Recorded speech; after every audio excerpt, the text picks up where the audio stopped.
Activities और functions और role of ILO.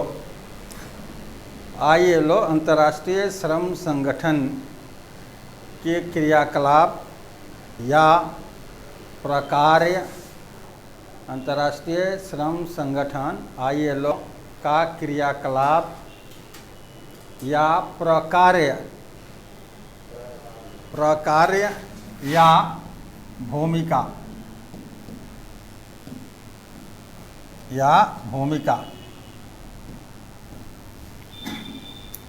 ठीक है। ये हम लोग डिस्कस करेंगे कि आईएलओ का जो मेन फंक्शन है या रोल है, समझे, वह क्या है। आईएलओ क्या करता है, किस तरह की भूमिका निभाता है, समझे। तो रोल प्लेड बाय आईएलओ यहाँ देखना है। तो सबसे जो इम्पोर्टेंट रोल है आईएलओ का, तो वह है कि work as parliament of workers at international level. Works as a parliament of workers at international level. अंतर्राष्ट्रीय स्तर पर श्रमिकों के संसद के रूप में कार्य करना। तो पहला इम्पोर्टेंट भूमिका, इट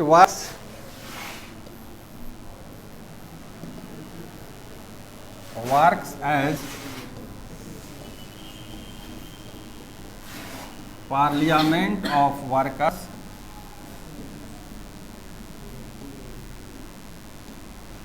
at international level।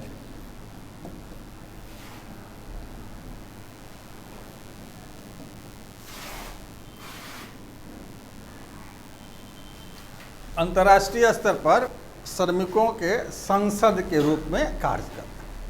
ये सबसे इम्पोर्टेंट फंक्शन है।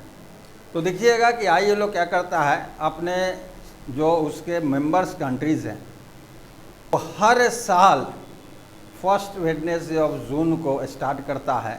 10 से 15 दिन उस इंटरनेशनल लेबर कॉन्फ्रेंस चलती है।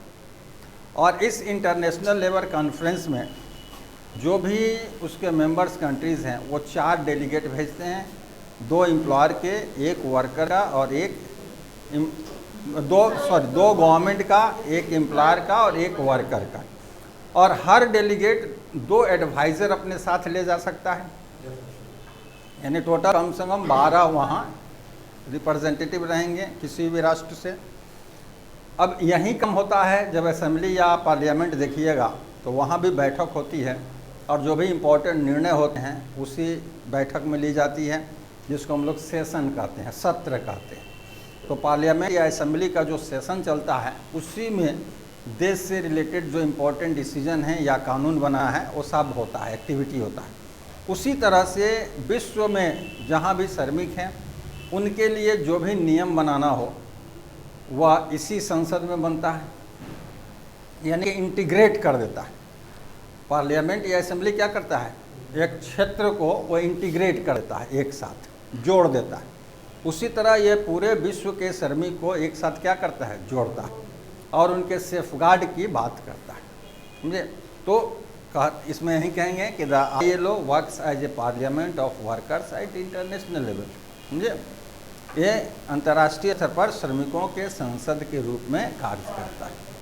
और संसद के जो भी एक्टिविटीज़ होते हैं, चाहे इनेक्टमेंट ऑफ रूल हो, समझे, चाहे कोई मेजर इश्यूज़ को डिस्कस करना है, वो सारा उसी पर होता है। आप पार्लियामेंट में देखिएगा, कभी अनएम्प्लॉयमेंट पर होगा, कभी महंगाई पर हो जाएगा, कभी पेट्रोल की कीमत पर हो जाएगा, नहीं तो जो भी सब्जेक्ट मैटर है, मुद्दा, उस पर बहस होती है। तो उसी तरह आईएलओ में भी बहस होती है।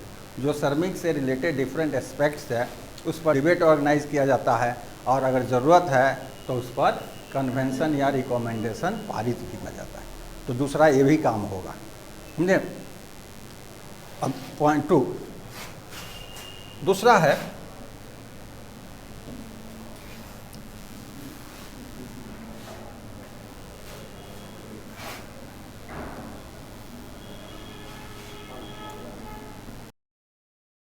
दूसरा फंक्शन है या एक्टिविटीज़ कहिए या रोल कहिए, वो है टू पास कन्वेंशन और recommendation on the subject matters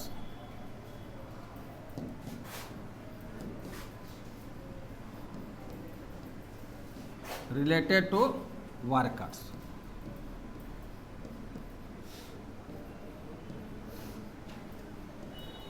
अब इतना अगर लंबा नहीं हेडिंग लिखना है तो आप क्या कीजिएगा कि इतना ही हेडिंग रहिएगा, इतना ही लिखिए, to pass convention and recommendation. ठीक है, तो देखिएगा कि जब हमारा इंटरनेशनल लेबर कॉन्फ्रेंस नहीं चल रहा हो तो गवर्निंग बॉडी काम करता है। जिस तरह से असेंबली का सेशन या पार्लियामेंट का सेशन नहीं चल रहा हो तो कैबिनेट का काम कर रहा है अंडर द चेयरमैनशिप ऑफ या डायरेक्शन ऑफ प्राइम मिनिस्टर या चीफ मिनिस्टर, नहीं प्रधानमंत्री या मुख्यमंत्री के नेतृत्व में या लीडरशिप में नहीं या उनके निर्देशन में वो हमारा कैबिनेट काम करता है।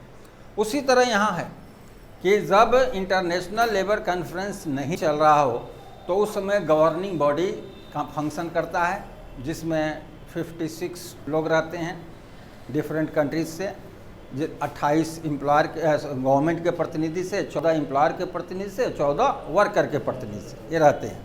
यानी कि वह कैबिनेट के रूप में गवर्निंग बॉडी जो itself considered as a cabinet of ILO।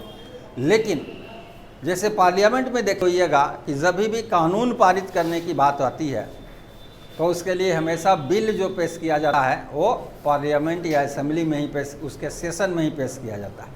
Cabinet जो है वह किसी भी कानून को पारित नहीं कर सकता है, नियम बना सकता है, समझे, लेकिन कानून पारित करने की शक्ति नहीं है।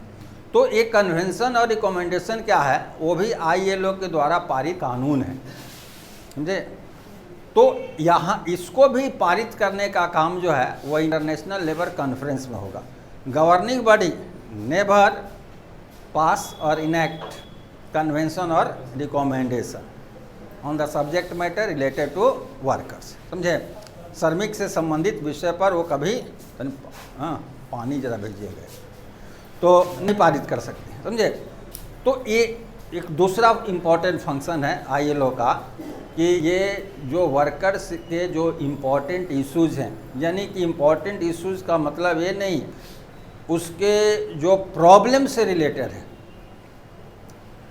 वो इशू जो वर्कर को, जिससे वर्कर प्रॉब्लम फील करता है, जो वर्कर के लिए प्रॉब्लम माना जा सकता है, चाहे वो हेल्थ से हो, चाहे इकोनॉमी से हो, चाहे उनकी एम्प्लॉयमेंट कंडीशन से हो या वेलफेयर से हो, सोशल, कोई भी जो श्रमिक के लिए आवश्यक है, समझे, उन विषय पर वो नियम बनाएगा। तो एक दूसरा इसका इम्पोर्टेंट रोल होता है, और जब नियम बनाएगा और जो भी सदस्य देश है उसके लिए मोरल बाइंडिंग हो जाता है, तो उस नियम को लागू करें।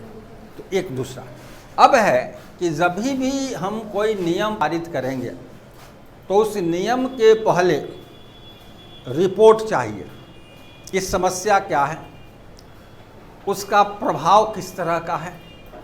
तो प्रभाव में जनरली दुष्प्रभाव हम लोग कंसीडर करते हैं कि कोई भी समस्या है उसका दुष्प्रभाव किस तरह का है। बहुत ऐसे समस्या होते हैं जिसका दुष्प्रभाव कम होता है,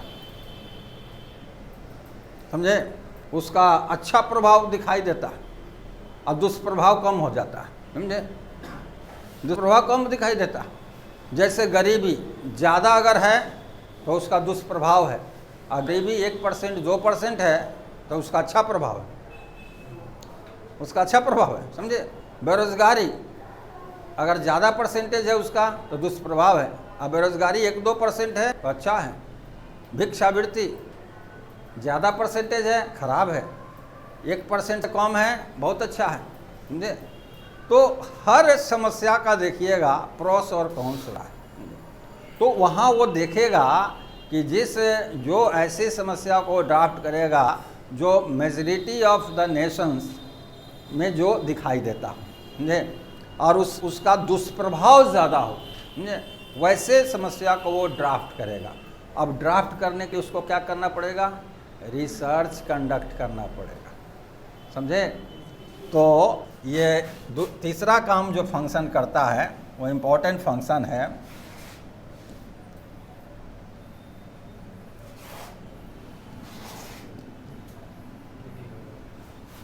टू ऑर्गेनाइज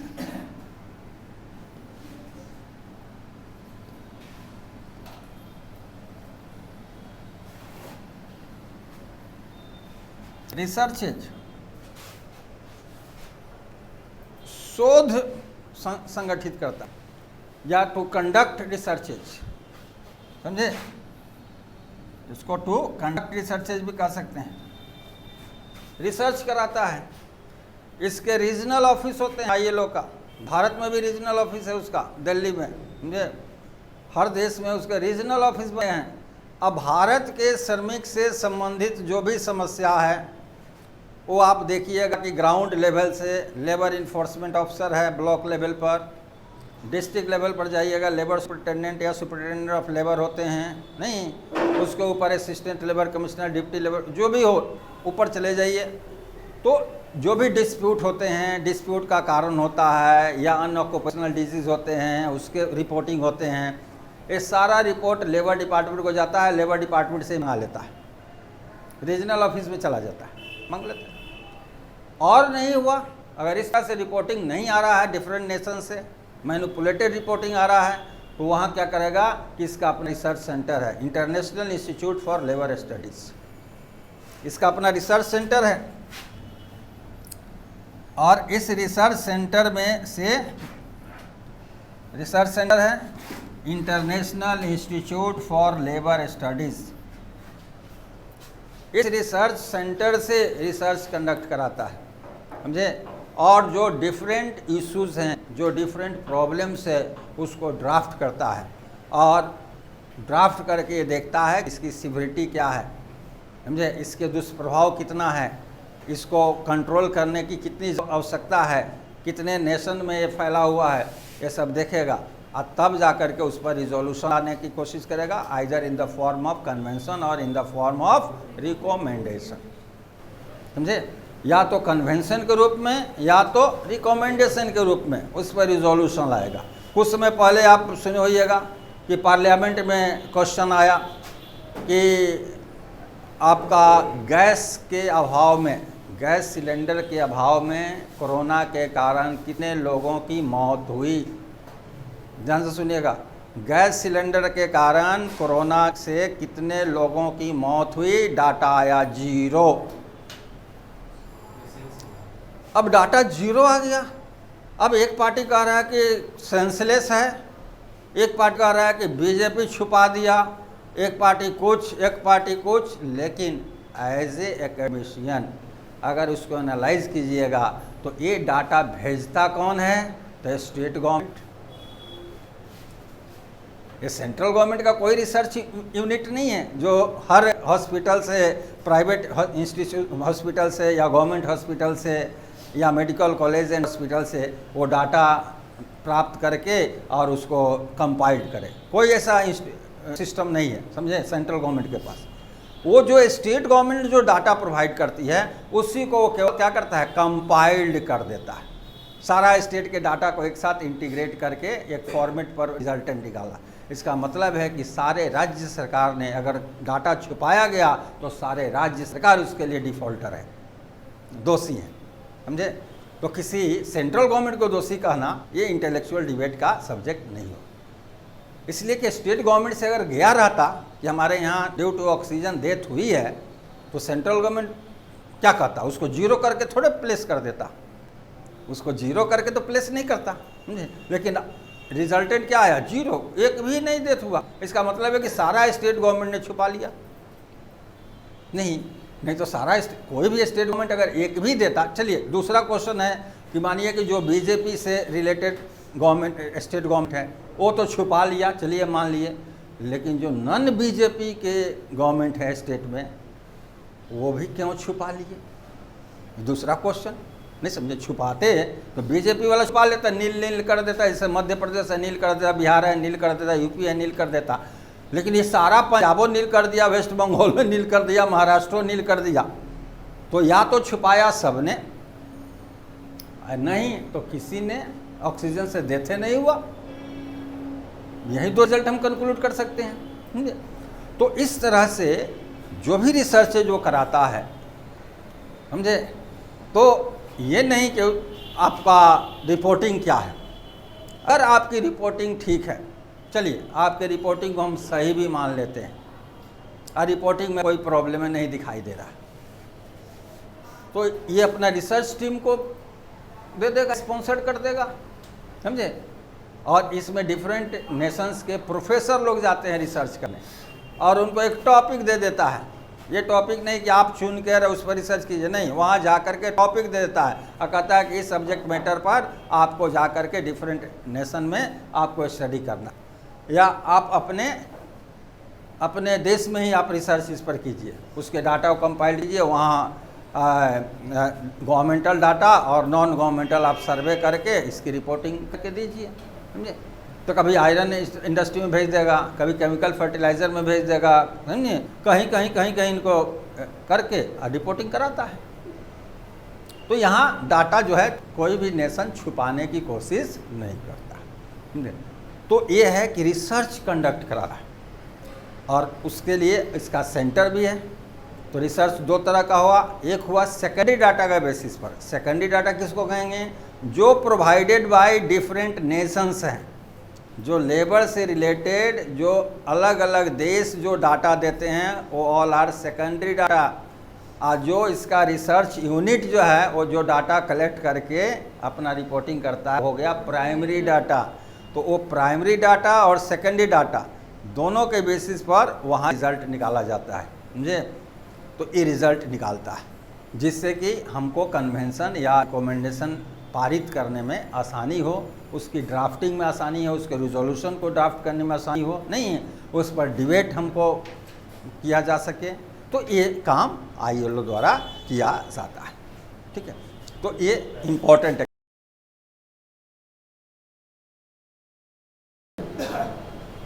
तो conduct training and development programme,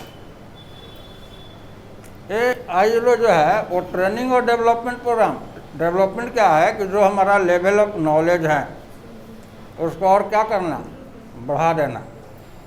और ट्रेनिंग क्या है कि किसी नया स्किल को सिखाना, समझे, नया स्किल को सिखाना वो ट्रेनिंग है, समझे। और डेवलपमेंट है जब जो हमारा लेवल ऑफ नॉलेज है उसको और ज़्यादा बढ़ा देना। दो तरह के एम्प्लॉय होते हैं। एक एम्प्लॉय होते हैं जिनको ब्लू कलर कहा जाता है, ब्लू कलर, जो शरीर का काम ज़्यादा करेंगे, दिमाग का काम कम करेंगे। और दूसरा होता है वाइट कलर। वाइट कलर में जो दिमाग का काम ज़्यादा करेंगे और शरीर का काम कम करेंगे, ठीक है। तो अगर पॉलिसी फॉर्मुलेट करना है किसी भी सब्जेक्ट मैटर पर या लेबर से रिलेटेड सब्जेक्ट मैटर पर, अगर हमको पॉलिसी बनाना है, नीति बनाना है, तो वहाँ दिमाग का काम है आखिर शरीर का काम है, दिमाग का काम है। तो देखिएगा कि वाइट कलर एम्प्लॉय जो होते हैं, वाइट कलर एम्प्लॉय जो होते हैं उनके लिए डेवलपमेंट होता है ज़्यादातर एम्प्लॉय।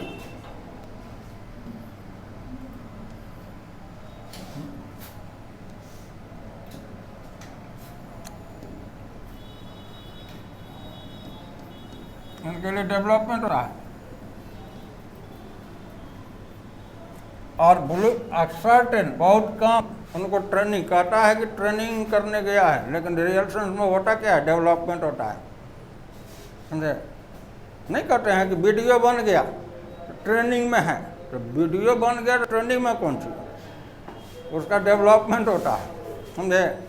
DSP बन गया ट्रेनिंग में है, तो उसको डेवलप किया जाता है और कुछ ट्रेनिंग दिया जाता है, जैसे राइफल कैसे चलाना है, AK-47 कैसे चलाना है, तो एक दिन में इसे सिखा दीजिए कि ये मारना है, वो तो सीख लिया। लेकिन अब डेवलपमेंट, अब उसका डेवलपमेंट होगा, उसके जो नॉलेज का स्किल है उस स्किल को और बढ़ाएगा, समझे। मोटरसाइकिल सब बता दीजिए कि क्लच है, गियर है, ब्रेक है, चलाएँ, वो थोड़ा चला देगा, वो तो नॉलेज ले लिया, थोड़ा सा चलाएगा धीरा, लेकिन जैसे जैसे चलाना रहेगा वैसे वैसे उसके स्किल में क्या होगा, डेवलप हो जाएगा, बढ़ जाएगा। तो ये ज़्यादातर वाइट कलर एम्प्लॉय को अगर ट्रेनिंग देते हैं तो थोड़ा सा शॉर्ट पीरियड तक ट्रेनिंग दे देंगे, उसके बाद उनके लिए डेवलपमेंट ही मेन होता है। और जो ब्लू कलर होता है, ब्लू कलर एम्प्लॉय जो होते हैं इनके लिए बना है क्या, ट्रेनिंग। इनके लिए ट्रेनिंग की बात आती है। जैसे एक मशीन था, और वो मशीन चेंज हो गया तो फिर से दूसरा मशीन जब आया तो उनको क्या करना पड़ेगा, ट्रेंड करना पड़ेगा, उनको ट्रेंड करना पड़ेगा, बिना ट्रेनिंग का वो काम नहीं कर पाएगा। तो देखिएगा कभी कभी ये ट्रेनिंग और डेवलपमेंट का भी काम करता है। विभिन्न देश के जो लेबर पॉलिसी मेकर्स हैं ये फॉर्मुलेट करते हैं, लेबर डिपार्टमेंट जो ऑफिसर होते हैं ये जाते हैं वहाँ, 6 महीना का ट्रेनिंग है, 2 महीना का ट्रेनिंग है, इसे सुनिएगा, समझे। तो लेबर डिपार्टमेंट के लोग जाते हैं। लेकिन कभी कभी विडम्बना भी देखिएगा कि जैसे लेबर कमिश्नर हैं बिहार के, अब बिहार के लेबर कमिश्नर को ILO में 2 महीना का ट्रेनिंग के लिए भेज दिया गया। तो बेचारा गए, 2 महीना में ट्रेनिंग लिए लेबर से रिलेटेड, इसलिए कमिश्नर हैं तो जब भी लेबर कमिश्नर हैं तो इन्हीं को भेजा जाएगा। तो बेचारा वहाँ से ट्रेनिंग वगैरह लेके आते हैं, आने के बाद उनको फाइनेंस डिपार्टमेंट में ट्रांसफ़र कर दिया जाता है, समझे। अब जाइए फाइनेंस में अपना डेवलपमेंट करते रहिए, जो नॉलेज लेके आए।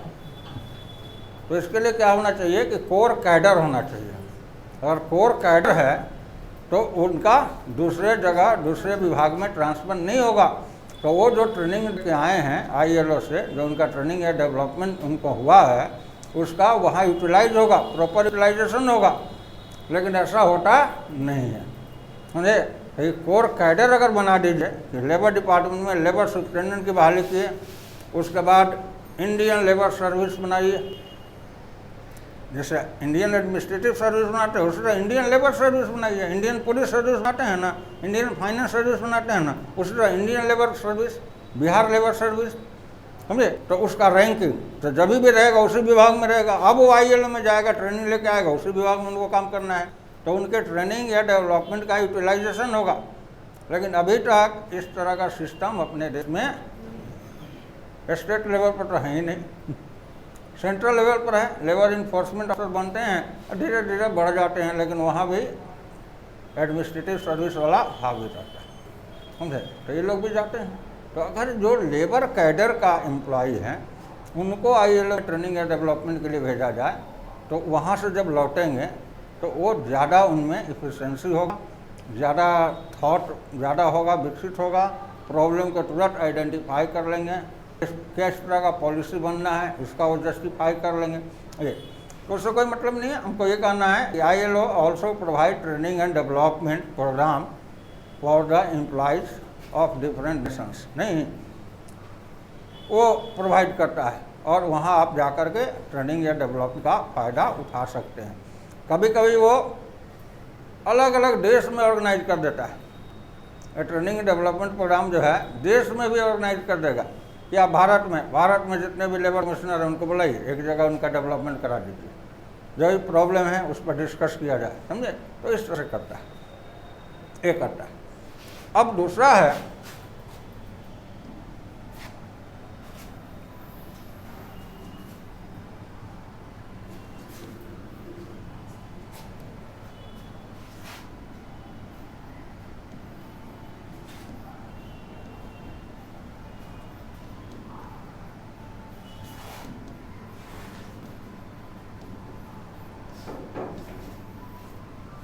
Publication work. हमने पब्लिकेशन वर्क में क्या है, ILO का बुक आता है, जर्नल्स आते हैं, मैगजीन आते हैं,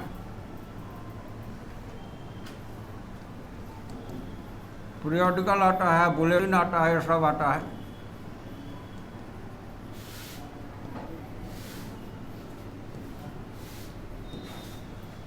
ये सब पब्लिश करता है, पीरियोडिकल, बुलेटिन, समझे। तो ये टाइम टू टाइम ये पब्लिकेशन करता है और वो नेट पर भी अवेलेबल रहता है, उसका हार्ड कॉपी भी अवेलेबल है। तो हार्ड कॉपी की ज़रूरत है या सॉफ्ट कॉपी की ज़रूरत है, आप सॉफ्ट कॉपी परचेज करना होगा, हार्ड कॉपी नेट से उतार करके अपना प्रिंट निकाल लीजिए, या नेट पर अवेलेबल है, पढ़ लीजिए, समझे। तो ये पब्लिकेशन वर्क भी करता है। तो यहाँ ये देखिएगा। उसके बाद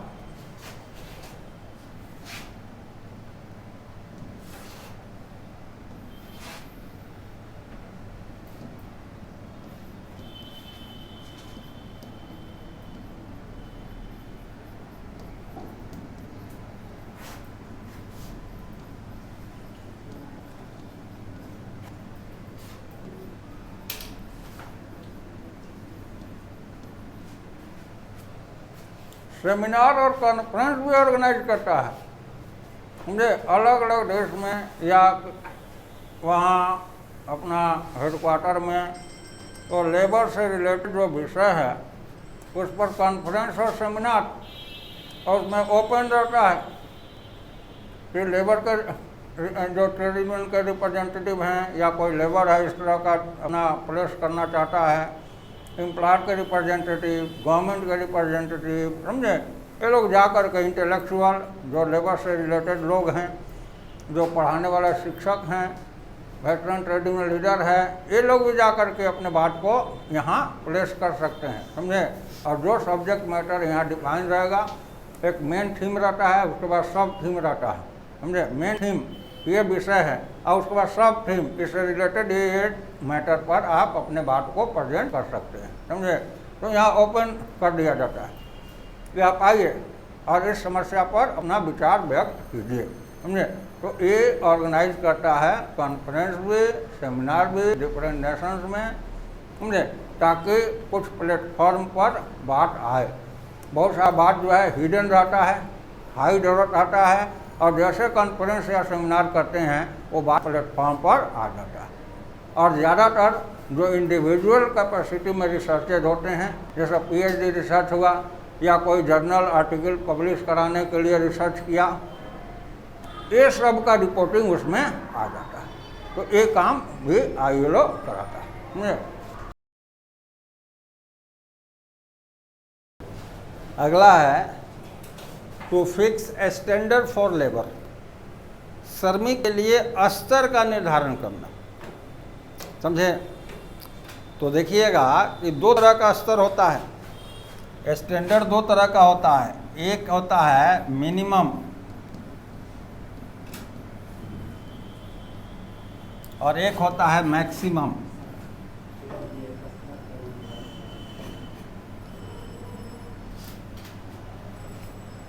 मिनिमम और मैक्सिमम, अब उतना डिटेल में नहीं जानने से अच्छा है कि शॉर्टकट में जान लीजिए कि जितना भी फाइनेंशियल मैटर होता है, लेबर से रिलेटेड जो भी फाइनेंशियल मैटर होगा उसमें मिनिमम फिक्स करता है, जैसे वेज वगैरह से रिलेटेड।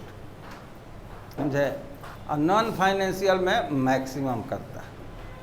अब उसमें एक्सेप्शन हो सकता है, एक्सेप्शन हो सकता है। समझे, एक्सेप्शन हो सकता है, जैसे भारत में ग्रेच्युटी का मैक्सिमम लिमिट भी फिक्स कर दिया गया है, अब मिनिमम में गायब है, जबकि ग्रेच्युटी फाइनेंशियल है। नहीं समझे, तो लेकिन कंपनसेशन एक्ट में देखिएगा कि कंपनसेशन का डिसेबलमेंट में और डेथ में मिनिमम फिक्स है, इससे कम आप कंपनसेशन नहीं दीजिएगा।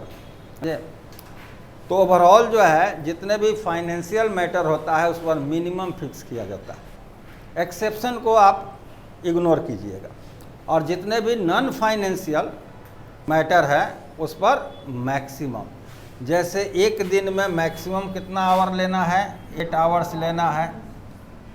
अगर कोई एम्प्लॉयर जो है 7 आवर्स ले,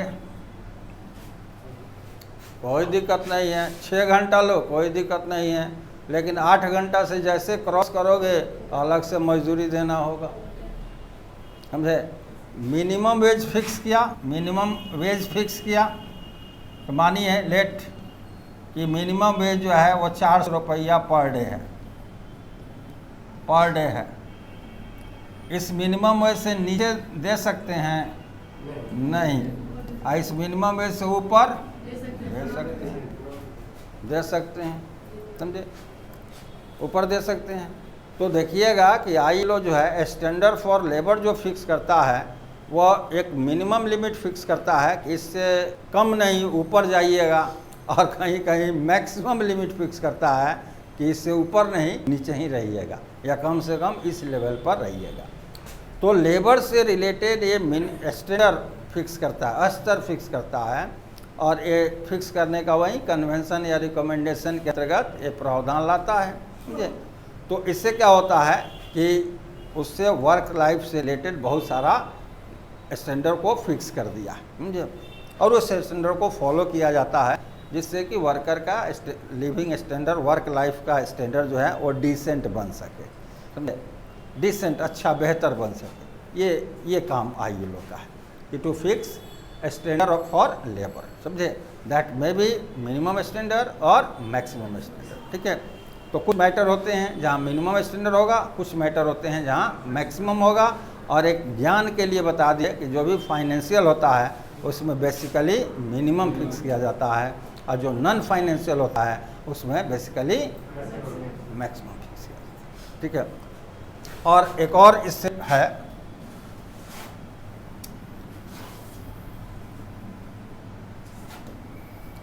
एक और लिख लीजिए, टू प्रोवाइड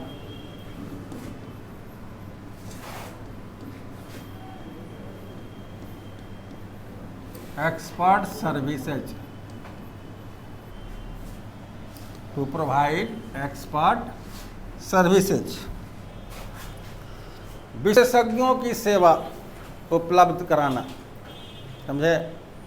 जैसे कोई एरिया है, मानिए कोई इंडस्ट्री है,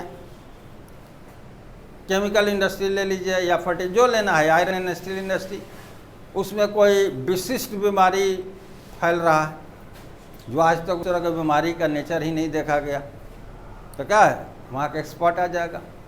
आप कानून पारित करना है, आप चाहते हैं कि वहाँ के एक्सपर्ट का ओपिनियन ले लें, तो आप वहाँ के एक्सपर्ट को इनवाइट कर सकते हैं। जैसे आपको पढ़े होइएगा कि एम्प्लॉइज स्टेट इंश्योरेंस एक्ट, जब एम्प्लॉइज स्टेट इंश्योरेंस एक्ट पारित किया गया तो ILO के 2 एक्सपर्ट मॉरिस स्टॉक और रघुनाथ राव को भारत बुलाया गया, समझे, जिससे कि वो रिव्यू कर सकें कि क्या यह इंडियन इंडस्ट्रीज़ या इंडिया के हेल्थ के लिए वर्क बेहतर होगा कि इसका इविल इम्पैक्ट पड़ जाएगा। इसलिए कि कानून बनाना ही बहुत नहीं है, अगर कानून बना है और उस कानून के कारण इंडस्ट्री बंद होना शुरू हो गया तो कानून का कोई औचित्य नहीं है।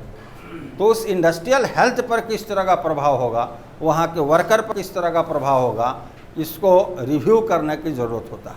तो as per necessity the ILO also provides the service, expert service, नहीं, टू रिव्यू लेबर लॉस, नहीं, which shall be enacted by any nation of the world, समझे, या on any specific subject matter, कोई विशिष्ट विषय है जो रिलेटेड टू लेबर है, उस पर भी वो एक्सपर्ट का सर्विस प्रोवाइड करता है कि आप हम एक्सपर्ट, आपको ये इस तरह का सब्जेक्ट मैटर है, ये एक्सपर्ट हैं, उनका आप ओपिनियन ले लीजिए, समझे।